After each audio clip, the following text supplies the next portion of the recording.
So let's go through what's in the prostate test kit and how to use it. The first thing you've got is an auto lance. All that is an auto prick, goes into there so you can get your blood out. Please press it on as hard as you can. It'll only give you a little prick into your skin so you can get the blood out. Then you've got a sachet of solution and a pipette. Then in the test itself, you've got another pipette and the test. And the blood, 3 drops of blood goes in there.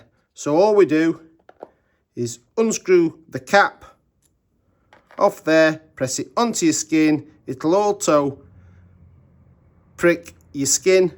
Get one of the pipettes and draw the blood out by pressing the pipette to squeeze the blood out. And then you put in 3 drops of blood in there.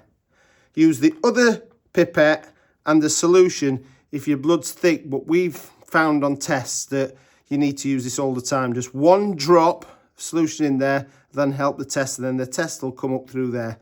If you have a positive test, please do not worry. Contact your doctor and they'll do more tests.